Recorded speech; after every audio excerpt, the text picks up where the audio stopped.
Water of crystallization.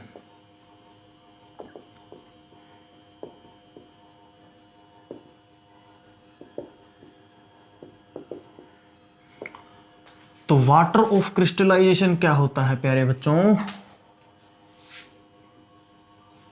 Water of crystallisation हम बोलते हैं कि molecules of water present in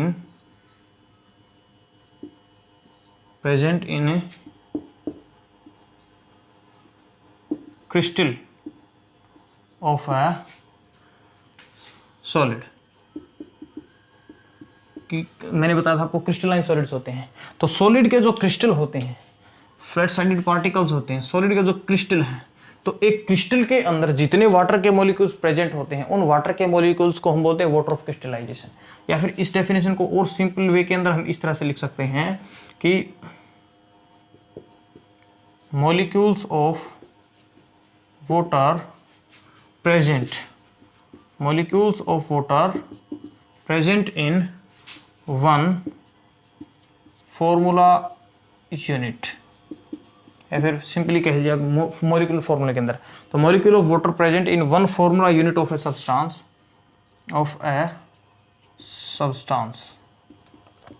is called water of crystallisation.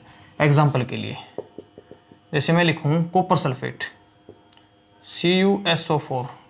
अब CuSO4 के एक क्रिस्टल में इसका एक फॉर्मूला यूनिट, आपने 9th में पढ़ा है फॉर्मूला यूनिट क्या होता है केमिस्ट्री के अंदर। आयनिक सब्सटेंस के सबसे छोटी यूनिट को बोला जाता है फॉर्मूला यूनिट। तो CuSO4 का जो एक्चुअल फॉर्मूला होता है वो होता है 5H2O। CuSO4 5H2O। तो यहाँ पे Na जो वाटर ऑफ क्रिस्टलाइजेशन है, WOC क्या है, वाटर ऑफ क्रिस्टलाइजेशन, वो कितना है, is equal to 5 molecules of water. 5 molecules of water. दूसरा एग्जांपल लेते हैं हम, जैसे अभी हमने पढ़ा था जिप्सम CaSO4 2H2O। तो कैल्शियम सल्फेट डाइहाइड्रेटेड जिसको हमने बोला था जिप्सम। तो जिप्सम के अंदर जो वाटर ऑफ क्रिस्टलाइजेशन है वो कितने हैं, आप बोलोगे 2 मोलिक्यूल्स ऑफ वाटर। क्या बोलोगे, 2 मोलिक्यूल्स ऑफ वाटर। उसके बाद हम नेक्स्ट एग्जांपल लेते हैं। अच्छा, इसी के साथ हमने किया था CaSO4 half H2O। CaSO4 half H2O। अब इसको क्या बोलते हैं हम, कैल्शियम सल्फेट हेमीहाइड्रेटेड जिसको हम बोला था POP। तो POP के अंदर कितने हैं water of crystallization, half molecules of water. कितने हैं, हाफ मोलिक्यूल्स ऑफ वाटर। उसके बाद हम पढ़ते हैं और क्या होता है अपना, अच्छा एक तो और पढ़ा था हमने वॉशिंग सोडा। तो Na2CO3 10H2, ये भी तो पढ़ा था हमने, Na2CO3 10H2 वॉशिंग सोडा। तो वॉशिंग सोडा के अंदर वाटर ऑफ क्रिस्टलाइजेशन कितना होता है, 10 मोलिक्यूल्स ऑफ वाटर। कितने होते हैं, 10 मोलिक्यूल्स ऑफ वाटर। उसके बाद लास्ट होता है अपना, एक एग्जांपल कर लेते हैं, एक और पढ़ा है हमने iron sulphate FeSO4 7H2O। FeSO4 7H2O, ठीक है। तो इसके अंदर भी वाटर ऑफ क्रिस्टलाइजेशन कितना होता है, 7 मोलिक्यूल्स ऑफ वाटर। तो बोलिए, अब आई होप आप समझ चुके हैं कि वाटर ऑफ क्रिस्टलाइजेशन क्या होता है। तो वाटर ऑफ क्रिस्टलाइजेशन होता है number of molecules of water present in one formula unit. एक फॉर्मूला यूनिट या सिंपली फॉर्मूले के अंदर जो वाटर मॉलिक्यूल्स प्रेजेंट होते हैं वो होता है वाटर ऑफ क्रिस्टलाइजेशन। तो कॉपर सल्फेट में 5H2O है, कैल्शियम सल्फेट में 2H2O है, जिप्सम में POP में हाफ H2O है, वॉशिंग सोडे में 10H2O मॉलिक्यूल्स हैं, आयरन सल्फेट में 7। तो ये सारे क्या है, वाटर ऑफ क्रिस्टलाइजेशन। क्लियर है, नोट कीजिए इसको।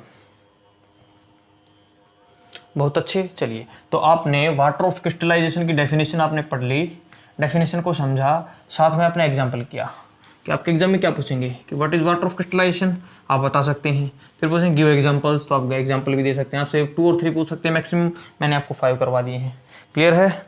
अब पढ़ते हैं इसकी वाटर ऑफ क्रिस्टलाइजेशन की एक बहुत ही इंपॉर्टेंट प्रॉपर्टी कि it does not wet the substance.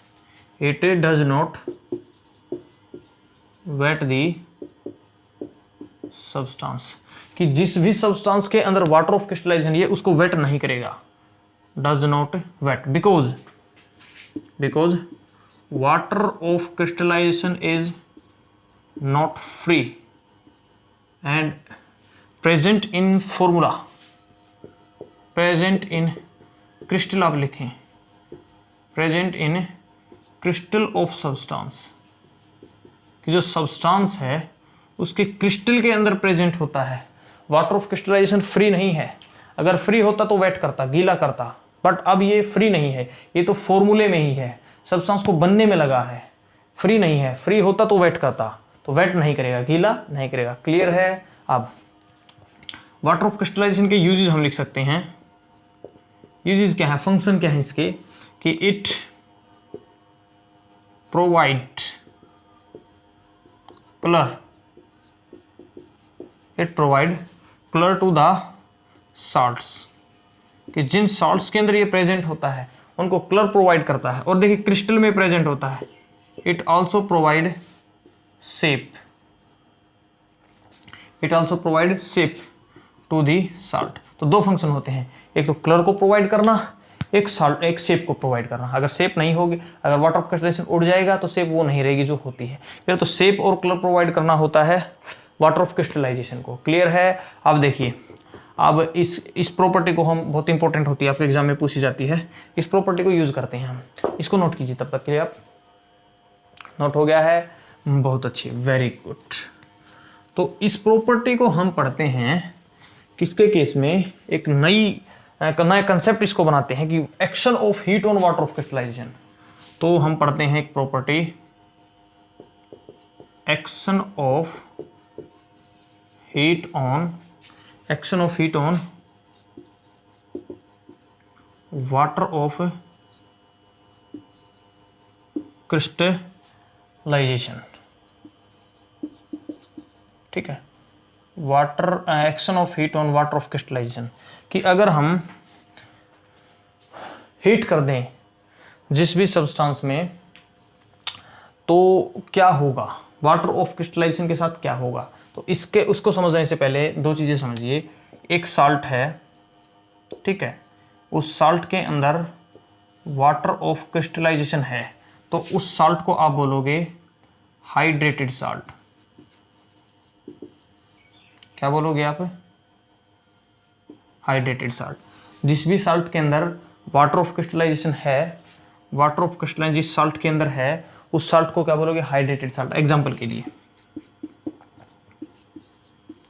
Copper sulphate पेंटाहाइड्रेटेड, copper sulphate पेंटाहाइड्रेटेड।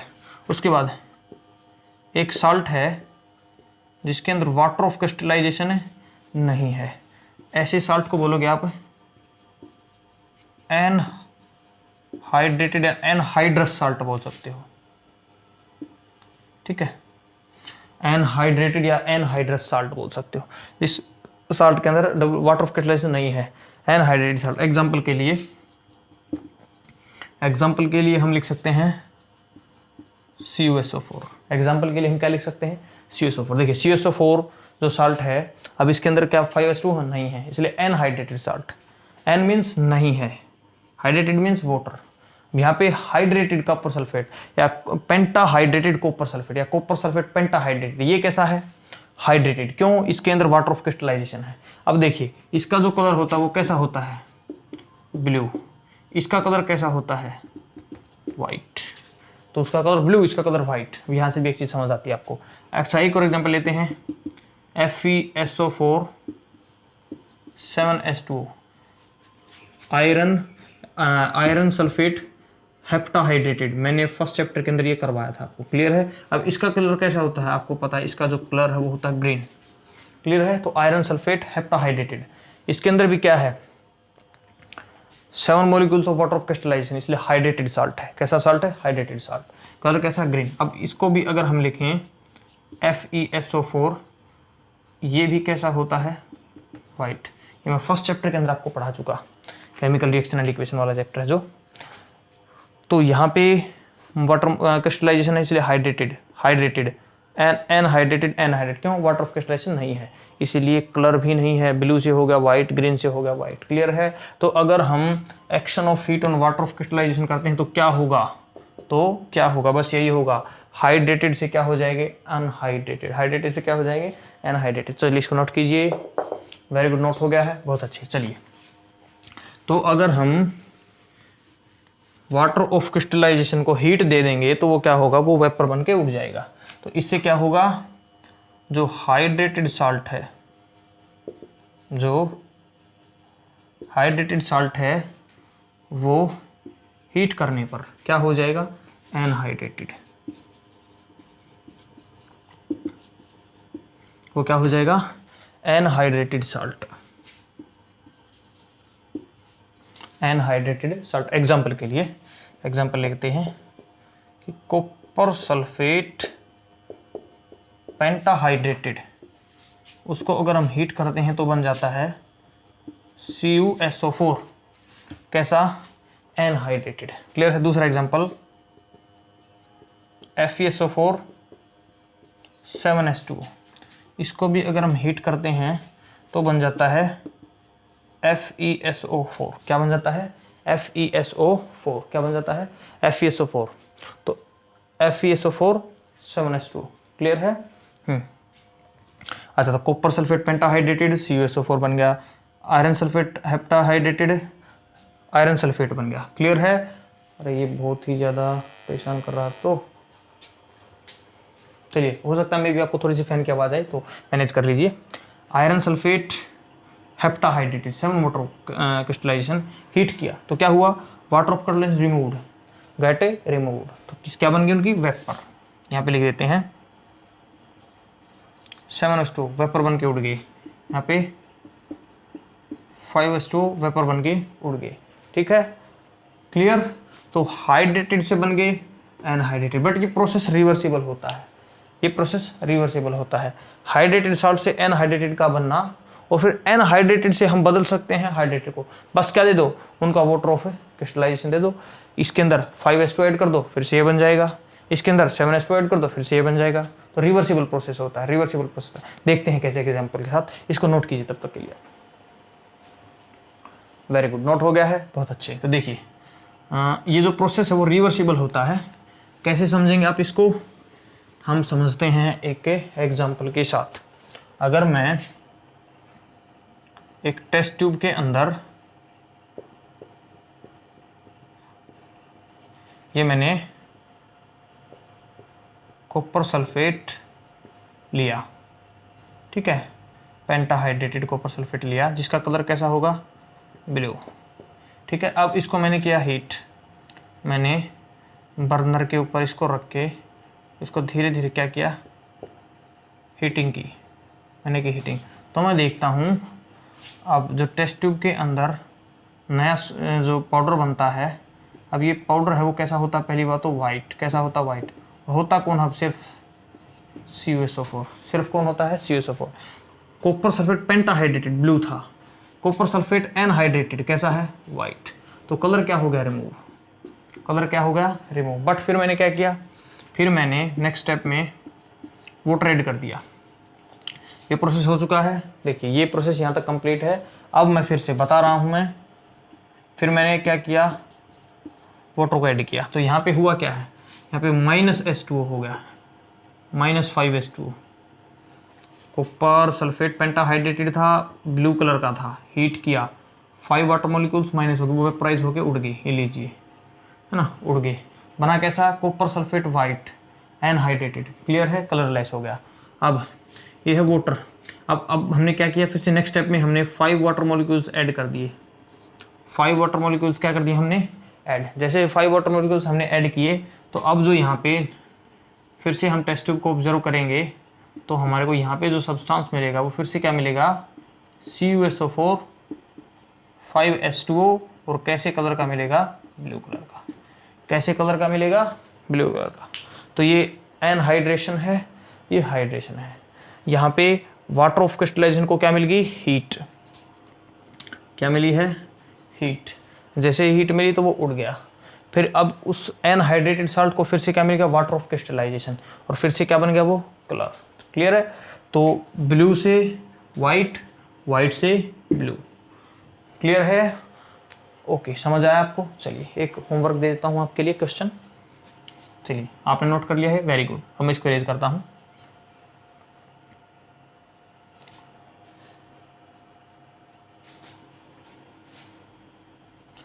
तो मैंने इस डायग्राम को तो रहने दिया है ऐसे का ऐसा, और इसी के अंदर एक क्वेश्चन हम कर लेते हैं।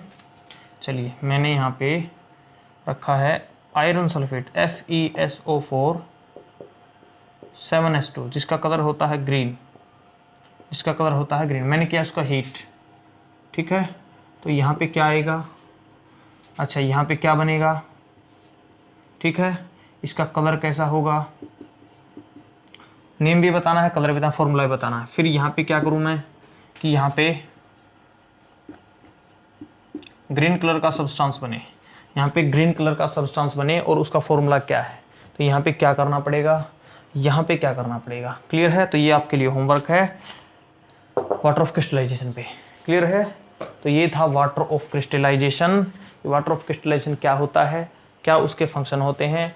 डिफरेंट साल्ट्स में वाटर ऑफ क्रिस्टलाइजेशन की वैल्यू अलग होती है। ऐसा नहीं है कि सभी साल्ट्स के अंदर वाटर ऑफ क्रिस्टलाइजेशन की वैल्यू सेम है। आपने देखा कॉपर सल्फेट के अंदर 5 है, आयरन सल्फेट के अंदर 7 है, वॉशिंग सोडा के अंदर 10 है, जिप्सम के अंदर 2 है, POP के अंदर हाफ है। तो इस तरह से डिफरेंट साल्ट्स में different amount of water of crystallisation, लेकिन सभी के अंदर फंक्शन क्या है, शेप देना, कलर देना। अभी आपने 2 एग्जांपल देखे, वाटर ऑफ क्रिस्टलाइजेशन है तो कलर है, वाटर ऑफ क्रिस्टलाइजेशन नहीं है तो कलर नहीं है। क्लियर है। तो इस तरह से हमने एसिड बेस्ड साल्ट वाला जो चैप्टर था वो आज उसके थ्योरेटिकल पार्ट हमने कंप्लीट कर लिया है। अब बस इसके NCERT के क्वेश्चंस को हम करते हैं, इन टेक्स्ट भी और एक्सरसाइज भी। तो मिलते हैं नेक्स्ट वीडियो के अंदर। तब तक के लिए घर पर रहें, सेफ रहें और अच्छे से पढ़ाई करते रहें।